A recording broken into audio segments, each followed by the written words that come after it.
You're listening to Hopeful by Nature. This is the podcast where we inspire hope by talking to people around the globe who are doing the work of connecting kids and communities to the natural world to care for and protect the places where we play. I grew up surfing in Imperial Beach in the southwest corner of San Diego County. It's the closest beach community in the United States to the Mexico border, and it's now closed to swimmers and surfers up to 300 days a year, not because of weather, because of sewage. Decades of untreated wastewater flowing north from Tijuana through the Tijuana River into the Pacific Ocean have made the water in my hometown too dangerous to enter. The waves I grew up riding are still there, but the water isn't safe. This week on the podcast, I'm speaking with two water risk management experts from all the way across the world in Sydney, Australia, Dr. Annette Davidson and Sarah Loader of Risk Edge. They've spent their careers protecting communities from exactly this kind of crisis. What I find most compelling about their work is what they do when the systems fail and governments don't show up. They go talk to their neighbors. My name's Scott Shepard. I'm your host, and you're listening to Hopeful by Nature.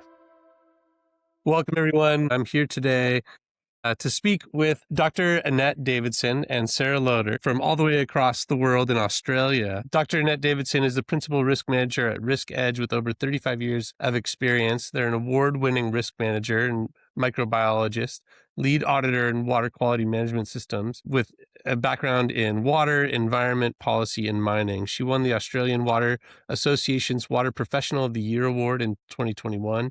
In 2024, Dr. Annette was recognized as an Exemplar Global Honoree in the Community Endorsed Consultant category. Annette has guided many organizations globally in developing and implementing water safety and risk management plans. She has numerous publications and is a sought-after presenter and facilitator. Annette is the founder, joint owner, and co-CEO of Risk Edge and co-founder of LIKWD and Water's Most Unwanted. Sarah Loader is a risk professional with expertise in water quality and public health management with 18 years experience in process engineering, audit, and risk-related management consulting for government and private sector customers. Sarah develops a deep understanding of both technical and operational aspects of water quality management. Sarah's a specialist in the design, development, implementation, and evaluation of risk-based water quality management systems and is a certified lead auditor. Sarah is skilled in risk assessment, planning, hazard, and critical control. We're going to break all of that down into some plain old English that you can understand today, but I'm really excited to welcome both Dr. Annette Davidson and Sarah. Welcome. Thank you for having Thanks, us. Scott. Not a problem. So tell us a little bit about where you're coming from. I know you're all the way in Australia, but where geographically are you? So we're both located in Sydney. I'm in a place called St Ives, which is probably about half an hour north of Sydney City. And I'll let Sarah introduce where she's from. I'm not too far from Annette, about 20 minutes.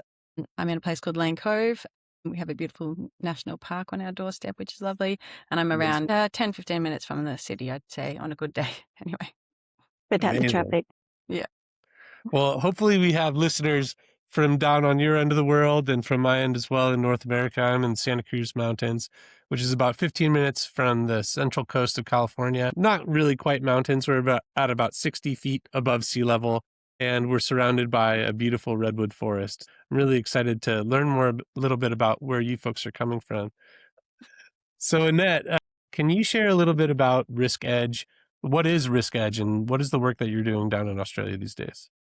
We're a company that's been going for, 16 years now? So we're a teenager, one of those horrible things.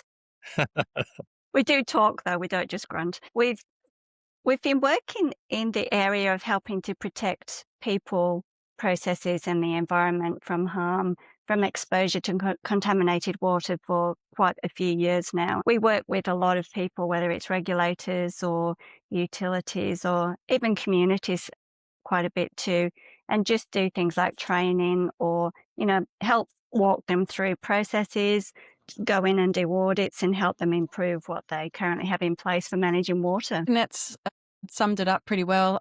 Risk Edge has sort of branched out recently into two sort of additional businesses as well. It's Water's Most Unwanted and Liquid that you introduced before. I would say as well that we don't just do drinking water. When I first started in my professional life, I was working in contaminated sites and then eventually migrated into water. And I thought, it's going to be great. My first job, I'm going to get out of this dirty, contaminated site industry. And my first job was in sewage. Wow. Yeah, so in sewage risk assessment, so we work across the whole of the water cycle, whether it's stormwater or sewage or drinking water or recreational water, water for mining, water in creeks and lakes. So we do the whole lot. So risk management takes on a lot of different forms. It has a lot of different definitions. In my background with outdoor education, it really relates to how do we keep people safe when they're engaging in different technical skills. How would you define risk management in your field? Well, risk is the impact of uncertainty on meeting your objectives. So we basically manage uncertainty, and uncertainty can be good or bad, but we're trying to help our clients sort of identify the uncertainties and how they could manage them on the upside as well as on the downside. Yeah, and it's a bit like, when you're running late for a meeting and are you willing to take on risk by running across the road when you're not at the lights? Or are you thinking, oh, well, I'll just put up with being a few minutes more late and go to the crossing, but I know I'll be safe. So it's that type of thing as well when you're trying to assess risk. What are my downsides, what are my upsides, and what am I willing to take on? So that's what we help our clients with around the water in the water space. So judgment and decision making is coming into the way that you're managing risk, the way that organizations are approaching risk or approaching uncertainty. Can you share a specific example of a time where an organization that you were consulting with was faced with a difficult decision? So we've had a few, haven't we, Sarah? And well, like, I know you would be experiencing this as well with the climate change and the uncertainty in rainfall. We've got a lot of clients who have been very close to their day zero. Day zero is what we call when you basically have no water left for your community. And we've worked with a few communities to help them identify where can we get other sources of water from to make sure we're going to have a water secure future. And what does the regulator need to understand to have confidence that they're going to be able to harvest that water source, turn it into a safe product for their communities as well? I think what it really comes down to is decision making and keeping in mind the strategic objectives of the organization, whatever it may be, and making sure that the risk management plan and the decision making aligns with those objectives. Yeah, certainly. In the southwest of North America, where I'm living in California, we've seen ourselves get really close to that level zero as well. Just a few years ago, we were in catastrophic drought for over a decade. And there are communities in Arizona, in Nevada, that really shouldn't have any water, but they're bringing it in from places like the Colorado River Basin. I know in San Diego County now, there's a water desalination plant that's been so productive that areas of Nevada and Arizona are able to reclaim the water that would be going to Southern California otherwise. Do you see any examples of innovation in this water risk management field that you're working in Australia these days? So it's a bit of a tricky subject, and I think it's something that quite a few of our organisations are doing very well now, and that's something called purified recycled water. So it's where we take essentially sewage effluent and treat it to a very high standard and then bring that back into the drinking water side of things.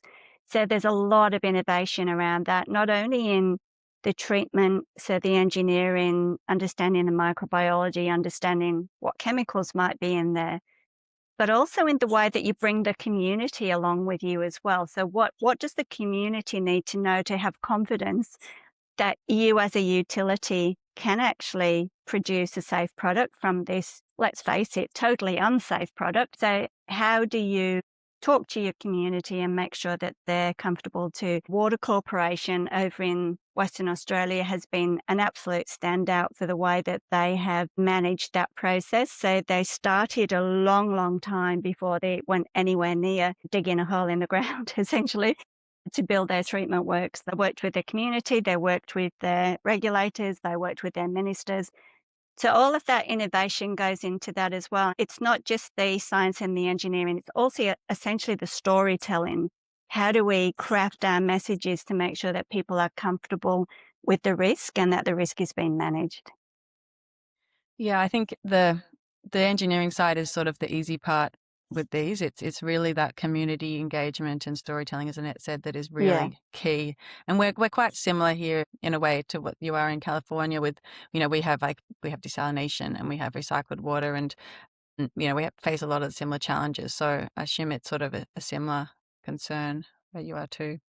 I know in San Diego County, when I was a child, there was a vote to see if folks would be willing to recycle water in the way that you were describing it, and not describing it as scientifically as you did. But it was voted down in part because people didn't fully understand that story of how that water would be safe. And one of the things that has been really interesting in our conversations prior to joining this podcast is learning about some of your work in that grassroots community organizing, or really storytelling, making your work accessible to the community. Sarah, you alluded to this earlier, but could you share with me a little bit more about One Street and One Creek? What are those projects exactly? One Street really is a brainchild of Annette's several years ago when we was feeling a little despondent. How can we really make a difference and sort of improve some of these things with connection with communities and getting communities together? And the One Creek part is really the closest to our day job. So, if we can improve one creek at a time, what can we do? And if we can get together as one street, what can we do in our area? So that was the concept for It Starts With One, was attacking things one at a time. And Annette can tell you a bit about what she's done in her area, because she's made a huge, huge difference in her local creek using her street and her community as well. Thank you, Sarah. So we had a prime minister get in at the time that we thought, well, I thought anyway, there goes the environment, so all gone to hell in a handbasket. And I laid down for a while and then picked myself up and said, right, okay, what are we going to do? Sort yourself out. That what if we can't rely on the government anymore? What we've got to do is rely on ourselves and our communities. And what can we do as a community to help improve things? And so the first part is essentially you've got to look after yourself, put your own oxygen mask on first, because if you don't feel well in yourself, you don't have the energy to form a community.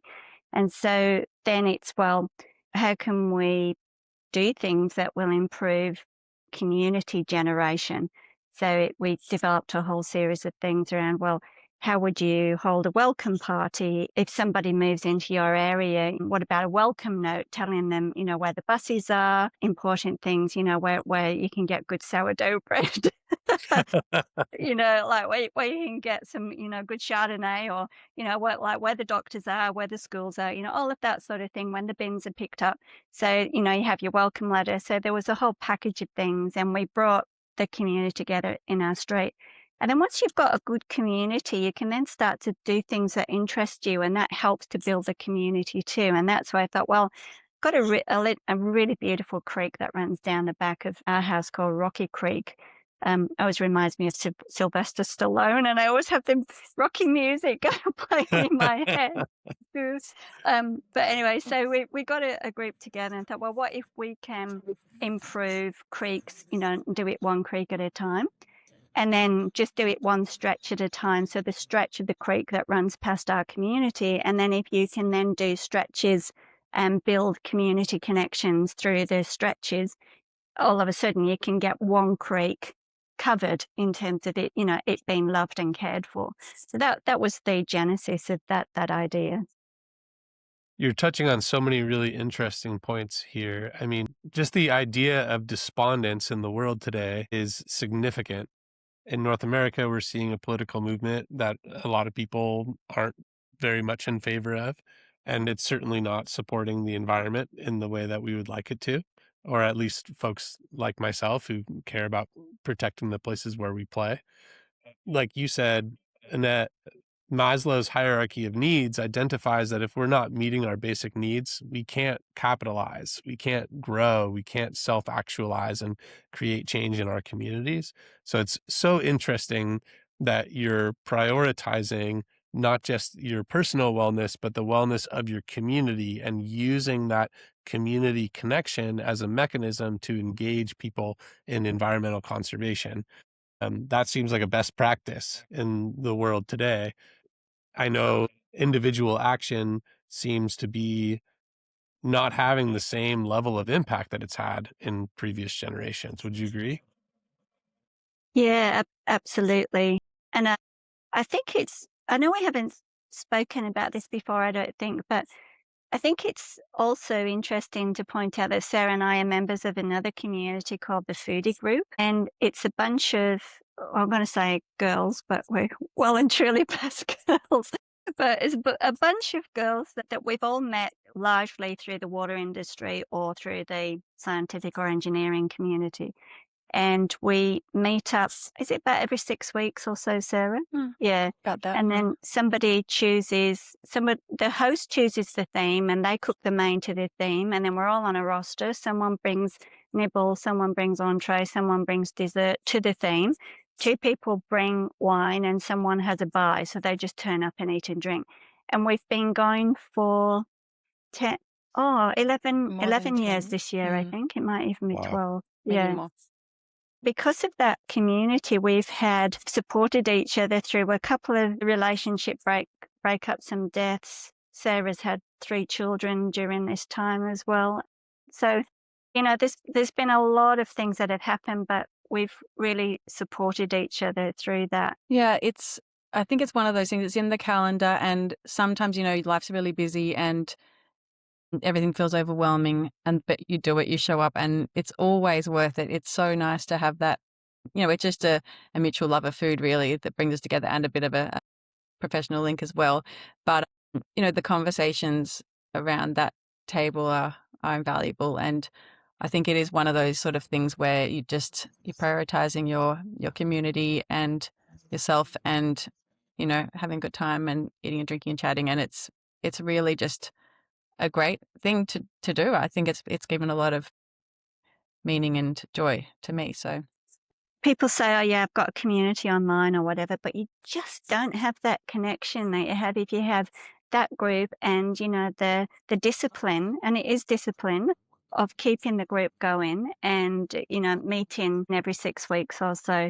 And it's been great. Like Sarah said, I would go as far as to say it's been life-saving.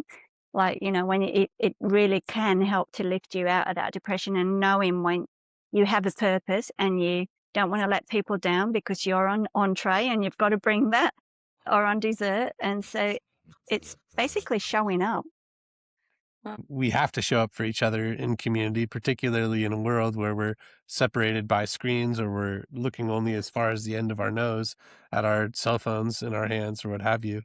But that sounds really amazing. I mean, what you're describing is cultural relevancy. You Yeah. found a group of people who share a value of food, and you're adjusting your approach for community engagement based on those values. But when it comes to this project, it starts with One Creek, for example. How do you make sure that your conservation messaging is culturally relevant? Yeah, that's a really good point. And unfortunately, in our area, like we're working with local government, so our local council, and we've tried really hard to understand the First Nations involvement. But unfortunately, a lot of that First Nations cultural history has been lost from our area, and it is acknowledged as having been lost. One of the things that we really want to do is try and improve that and have that in the playbook. So if somebody wanted to do their own One Creek project, we have some questions that you would go through, and one of those is it would be great to understand about the First Nations involvement in your local area. And there's so much that can be learned from that as well. It's a real two-way street in terms of engagement and improving knowledge and education around that. But even if the knowledge has been lost, I think it's important to recognise that too. And while we have what I would call a European name now, which is Rocky Creek, we don't have the First Nations name. But instead of just having a sign that says Rocky Creek, which we now do, it would be nice to have Rocky Creek, traditional name unknown, just to put it out there. And then, if anybody does come along and go, well, actually, I'm part of the First Nations community, I do have links, back into this, maybe that would trigger something. I don't know. But unless you put it out there that it is a gap, people don't know. So what I'm hearing you say is you're putting together resources so that people who are adopting this modality of community engagement and conservation can ensure that they're taking in a full picture of the shared history and the shared cultural value of that particular creek. Yeah, that's correct. Yeah. And I think too that we've got a lot to learn from First Nations peoples, because water is often seen as a commodity, whereas for First Nations cultures, it's seen as something that needs to be stewarded.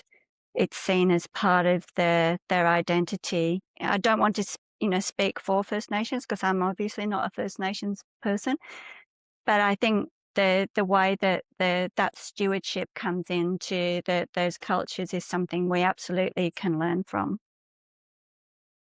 Obviously, we both live in geographic regions that have been significantly impacted by colonialism. And in California, we're seeing traditional ecological knowledge play a pretty significant role in the way that land managers and conservationists are approaching their actions, whether it's like the reintroduction of cultural and prescribed fire on the landscape, or whether it's the reintroduction of native species or the preservation of biodiversity.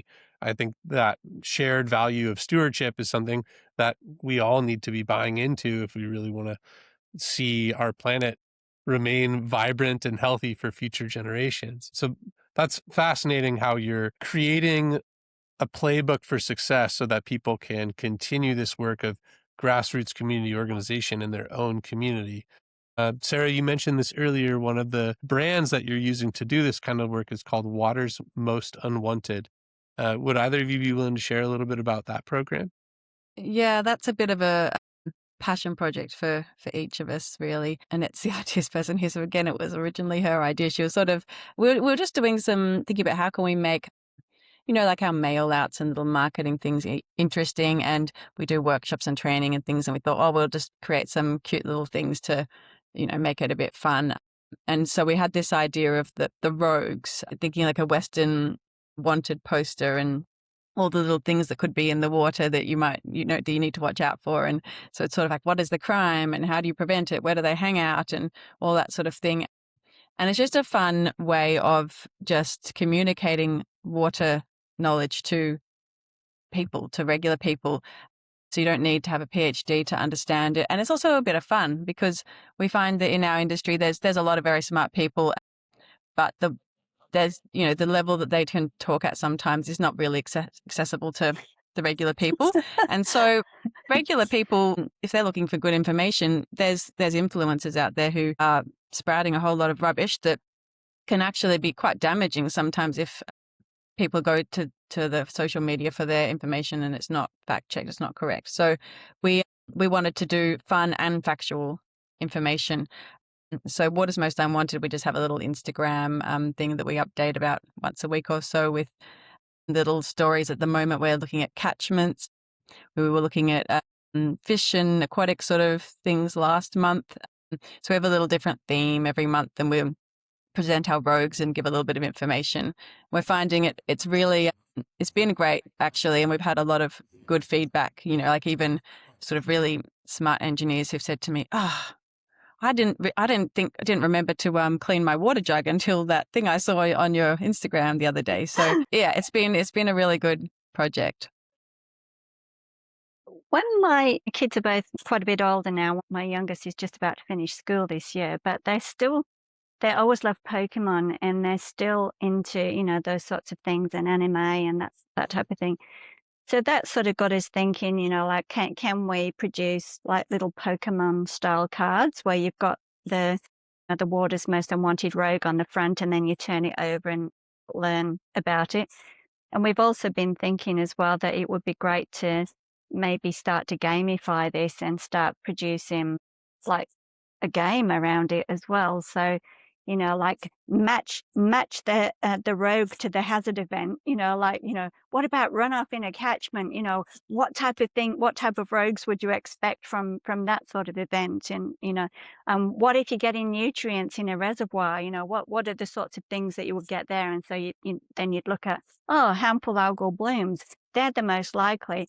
Oh yeah, and it's got a danger score of 10, so I'm a winner in this game. So, it's a bit like top trumps, but it would be top rogues, that type of thing. So we're just exploring that now, and And we've got a little bit of interest around that. So we'll see where it takes us. As Sarah said, it is a passion project and we developed it as a bit of fun. And who knows where it will go, but we're still enjoying doing it. Well, I love that you're taking these higher level scientific concepts and you're using gamification, you're using fun, you're using cultural relevancy to help people to understand on a base level what it is that's going on in their environment around them. I think, Sarah, you mentioned there are people, influencers on, all kinds of different social media platforms that might be spouting off different kinds of incorrect information. And that really erodes trust in the community. And what you're doing by making things accessible is you're bringing back a certain level of trust. We were talking a moment ago about, the impact of colonialism, about indigenous communities in our areas. Like not everyone that lives in our geographic regions really has a lot of trust in our agencies, in our public services. So I'm curious, like, how do you ensure that the relationships that you're building in your community are rooted in trust? And how do you make sure that communities are receiving your messaging in a way that is going to inspire trust? It's an excellent question, and we always work very hard to understand who is going to be the end user of the information that we're putting out. And that means we have to engage with the end users in a very proper and respectful way to properly understand what it is that they are going to want to see. And with our clients, we do a lot of backwards and forwards with them to make sure, like, let's say iteration. Sometimes it's, it can be irritation, but we like to say iteration because we really need to understand their viewpoint. And sometimes you have to have difficult conversations as well. But again, being able to do that respectfully is really, really important. So that engagement piece, I think, is something that we need to do better as scientists and engineers as well. And then it's also thinking about, well, what age is this person? What is their cultural background? Is English their second language? Are they a visual learner? Would they prefer words? So when we put things together, we really try and have different groups that we look at across those information types to be able to get our message across. And we also show up for our communities as well. So building trust is, again, about showing up, as we talked about before. And so we've got a really good group in the street, and we've got a community fire unit that my husband is captain of and, does the training and stuff for. We work with the local government. We volunteer with different associations. So the Mental Health Association I volunteer with as well. And so that just shows you I'm not just talking, I'm actually doing, I'm actually showing up with myself. And I think that's really important in building trust as well. Yeah, trust is so important in all industries and in all groups. But I think water is life, and you have to have a lot of trust when you're going to get a glass of water to drink or dive into a swimming hole or whatever. You do need a lot of trust that it's been managed appropriately. And I think, as Annette was talking about before, the purified, recycled water, turning sewage into drinking water, that's the ultimate game of trust, really. So it's so important that, the experts, as, people get called, the experts or the regulators and those people sort of, I guess, in charge of managing those systems have that level of trust, and the transparency and with the information being thought of for the end user, as Annette said, is so important. It's all well and good to be transparent, but if the communication isn't on point, then that's not going to work. So you need both. And a good example where trust has been lost, Scott, is in the UK at the moment with what's going on with the water utilities over there. There was a lot of privatization went on in the water industry a couple of decades ago, maybe even longer actually. And what's happened is those utilities largely have not invested money back into assets, and assets have been failing. They've been putting out raw or partially treated sewage into the environment. And that culminated recently in a young girl, I think she was 8 years old. But anyway, she swam in what was purported to be sewage-affected water and then got a horrible enterotoxigenic E. coli infection, had kidney failure, and unfortunately died. And then it resulted in this huge groundswell of public turn-in against the utilities. So they've lost their social license to operate, essentially. And it's, you might think, oh, well, that's over in the UK. But those sorts of ramifications can actually have significant ripples for other utilities as well. And it's the same, as Sarah said, with purified recycled water. If just systems goes down for some reason and the community turns against it, that then ripples out across everything. And so we can't be complacent. We all have to understand what's going on in other places as well to make sure that we're not blind and we don't miss anything. What you bring up in the UK, I saw recently that a community of surfers was incredibly active in interpreting the impact of sewage and like untreated and raw sewage on their ocean environments in the UK. And that brought about like a significant increased awareness of the issue, brought about more community members getting involved. Here in California on our southern border with Mexico, the Tijuana River has been pouring all kinds of untreated sewage into the Pacific Ocean on the U.S. side of the border for decades. It seems at times hopeless that will ever be resolved. It's one of those issues that's really incredibly easy to get despondent about. What would be your recommendation to community members in that area to try to start organizing, to try to start engaging, and to try to exact some sort of change? The first thing to do is what we always do and understand the context. And it comes back to risk management again. So you can't have good risk management unless you know what the context is. So it would be important to say, who are the different players here? Who are the stakeholders? What is the actual problem? Is it sewage, or is it not investing enough money in sewage treatment? Do I then start looking at solution in it then once you've got all of the context? But I think in that particular case, would it be that the sewage is actually coming from Mexico into that river and then into you? Because cross-border issues are always quite difficult to deal with. But again, understanding your situation is the first step. And that would be, if it was the case, if it was coming from across the border, then that's a great case for being a good global neighbor. And building that community, that cross-border community. And like, why is this happening? Do you not have enough resources? Can we help you? And it's not about coming in and being here's the money, do something about it.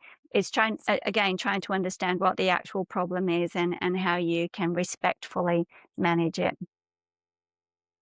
I love the idea of people coming together as community members on both sides of the border to try and, resolve environmental issues that may be occurring, particularly in a time when, our neighbors to the south are being villainized by our government, not to get overly political. But like you say, cross-border issues are incredibly complex, and complex problems require complex solutions. But I hear what you're saying is coming together as a community can help us to design those complex solutions and fully understand the issues that we're trying to deal with and resolve. And I think trying to avoid blame, I think, is also really important, because you don't get anywhere by blaming others. And we've created over the last few years a database of, it's called Incidents Online, but it's all water related incidents from everywhere and all different contexts. And the idea, and people send things in for learning, because the idea is that we're not trying to work out who did the wrong thing. We're just trying to work out what can be learned so that other people can look at that situation and work out what could be done better. And I really think it's not about trying to solve all of the problems all at once or get the whole problem start to finish from terrible to perfect. I think it's really that concept of the atomic habits and the 1% better every day. That kind of concept, I think, is so important with this kind of thing, because otherwise it is very easy to just be despondent and say, look, that river is it's just stuffed and it's not coming back. And then things just get worse and it snowballs and, people get despondent, they get angry, they blame, and that's not helping the situation at all. So I think that 1% better sort of thing, if we can just have a cumulative improvements, continuously, cumulatively improving, I think we can make a lot of change. And we have a saying as well that your risk management maturity journey starts with the first step. Even like anybody can take that first step, to start on their journey. And that's what we really try and promote. But conversely, if you're a long way along your journey, you can't take your eye off the prize either, because things that you've achieved can suddenly be eroded. And we're seeing that happening as well. The gains of the rights of women, gains to the rights of disadvantaged people in our community as well, and the environment as a whole, and rivers and water. A lot of the gains we've made are being eroded. And so it's really important to make sure that you continue to keep and maintain that focus. Positive change isn't a linear progression. Oftentimes it's tidal, where the tide rises and falls. Positive growth can rise and it can go backwards as well. And, it's incredibly labor intensive. It's incredibly time intensive to be persistent and to be working towards that 1% better every single day. But it sounds, like the work that you're doing by making this information accessible to young people is inviting young people to take that first step really early in their lives. So imagine where they'll be on their journey in the future. I guess like follow through, like we're talking about, persistence is one of the biggest struggles that so many people face when they're trying to exact change, whether it's social or environmental. What are some ways that you work to balance that follow through and maintain persistence in your own work? So it's a hard lesson I've had to learn, because I try and do too much. And now, reaching the age of 60, I've realized that I can't keep going at the same pace. And so it comes back to that, making sure that you've got your own oxygen mask on. And I think the succession planning, Sarah, would you say that as well? Like making sure that there are other people in the community or your group who can, I'm going to say, take some of the burden. I don't mean burden isn't the right word, but, also help with the resourcing, and even just the psychological process as well can be quite exhausting. So making sure that you've got things that, like you've got delegations in place and you're not trying to do everything in yourself, I think it's so important. Sounds like what you're saying is like really just looking at it from a human perspective, like recognizing each other's humanity, recognizing our own humanity in the process of trying to create positive change. We can't expect ourselves to be perfect all the time. Nobody's perfect. We can't expect our communities to be perfect all the time. But if we keep our eye on the prize and we stay persistent and continue growing, then we can expect to see some level of change. That's inspiring to me. In our world right now, we're seeing, like you said so aptly, and that our political systems, our governments are moving away from their focus on the environment, moving away from climate change as like an issue that we need to be trying to resolve or adapt to. And I think that that's particularly in part because of our direct connection with technology, a lack of connection with each other, a lack of connection with the natural world. One question that I have is like, what recommendations do you have for people who are, losing their passion for that 1% positive change on a daily basis? How would you recommend people try to get that back?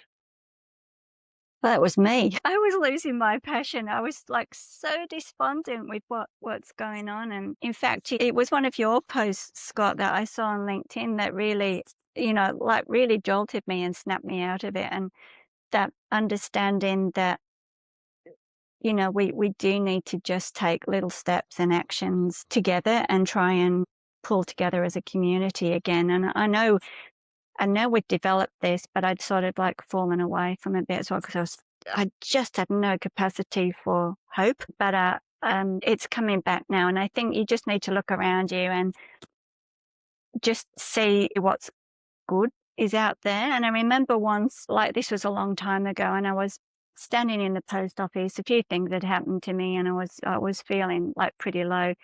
And then I looked up and there was a guy in front of me with one leg. And I went, you know, yes, life is bad, and I'm not saying it isn't, but there's always something worse for someone else, and I just need to feel grateful about what I have. And I think if you can practice gratitude every day, that's really helpful. And we try and have family dinners together. And we've got out of the habit. I'll get back into it again.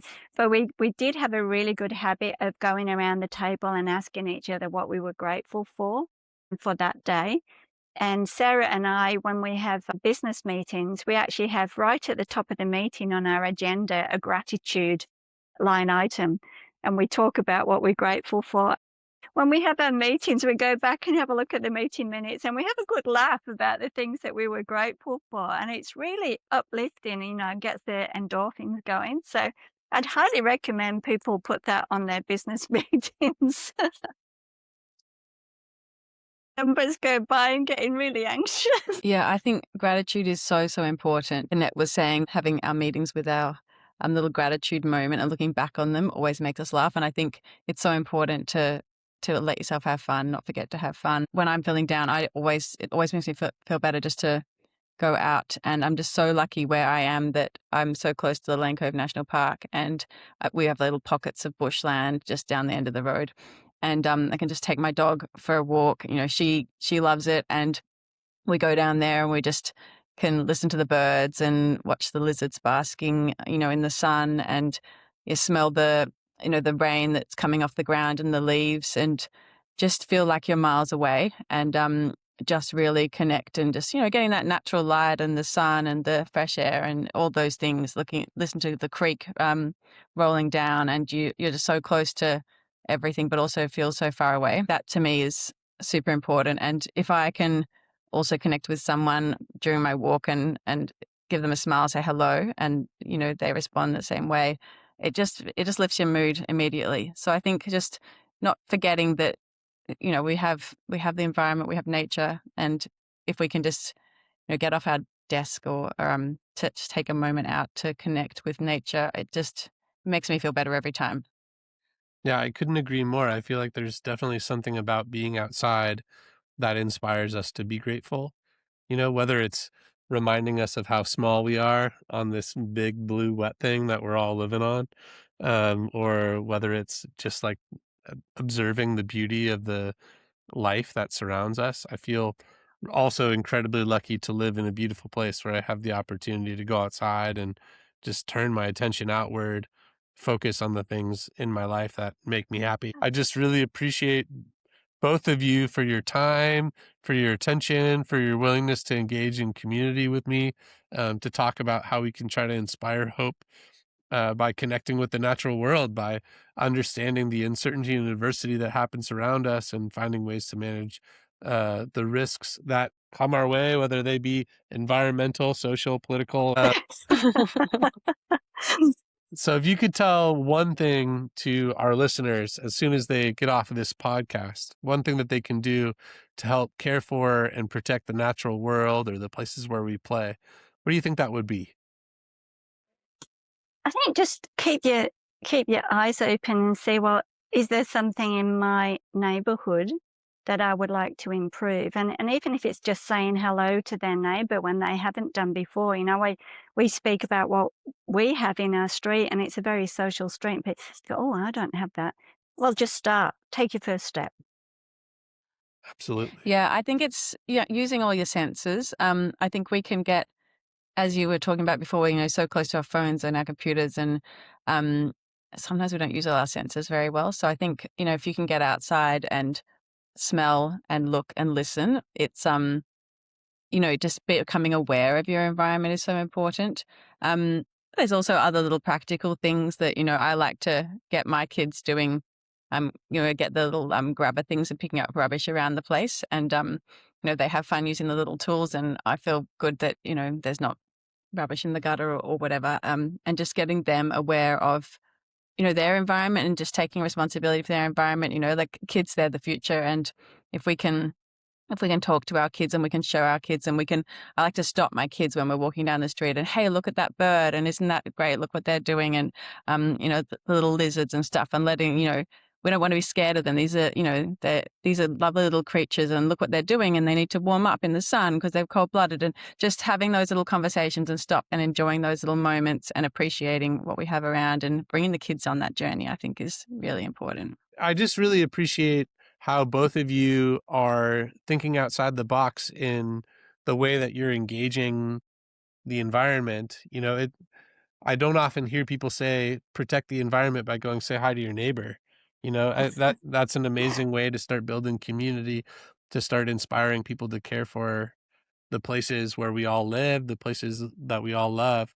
So I love that that's a big focus of your work. I can't wait to see more come out of the One Street and the One Creek project, and I'll be looking for Water's Most Unwanted online. How can people learn more about the work that you both are doing? So we've got an Instagram account that Sarah talked about before. So that's just Water's Most Unwanted. We've got a website, watersmostunwanted.com. And we have a page on that called the Rogues Gallery. So you can just go to that and navigate down and have a look at all of the little critters on there and get a bit of a sense of what they are. And One Street, we have onestreet.earth is our website for that. And that's got lots of free resources on it as well. So I think those are the main places where we would send people. Yeah. And we are working on a One Creek page as well, working on that. So hopefully in the next month or so, we'll have a page on that too with some resources. Amazing. So people can start following you on social media with Water's Most Unwanted. They can visit your website, onestreet.earth. I've already taken a look at it myself, and there's some incredible resources to start engaging with your neighbors in conversation, in community, not just to care for the environment, but to care for each other. So thank you both again so much for your willingness to come on and speak with me about your amazing work. I really appreciate it. I don't know what the time is over in Australia, but it's getting close to dinner time where I am. It's nearly 11 a.m. Coffee time for us. Yeah. Nice. Yeah. Well, I hope you go and enjoy a nice lunch. I hope you enjoy a wonderful afternoon, and we'll be chatting soon. Thank you very much. Thank you very much for inviting us. It's been a lot of fun, actually. Yeah, my pleasure. You've been listening to Hopeful by Nature. If you'd like to learn more about Annette and Sarah's work, you can visit our website at wildwardinstitute.net. That's WILDWARD institute.net, where you'll find free resources or starting your own One Street and One Creek project in your own community. If something in this conversation moves you, start small. Say hello to a neighbor you haven't met. Pick up something from the gutter on your walk tomorrow. Look at the creek nearest to your home and ask, who's loving this place? If you like what you're hearing, subscribe to Hopeful by Nature wherever you get your podcasts and leave us a review to let us know what we're doing well and what we can do to improve. It helps more people find these conversations. Next week on the podcast, we'll be speaking with an adventure educator in India who's stepping outside their comfort zone to support others to improve equitable access to outdoor space. When you step outside the house, it's also a little bit of your growth zone. It's not your comfort zone. Ghar se bhago always reminded me to take that leap, get into slightly uncomfortable but growth areas, which challenge myself to learn more, do new things, figure things out. And that's how Ghar se bhago has become my motto. My family is like, when are you coming home? But I'm going here, I'm going to go there. At this point, I think you're just going to consider the house as a paying guest place because you just come eat food and you leave. That's next week on Hopeful by Nature.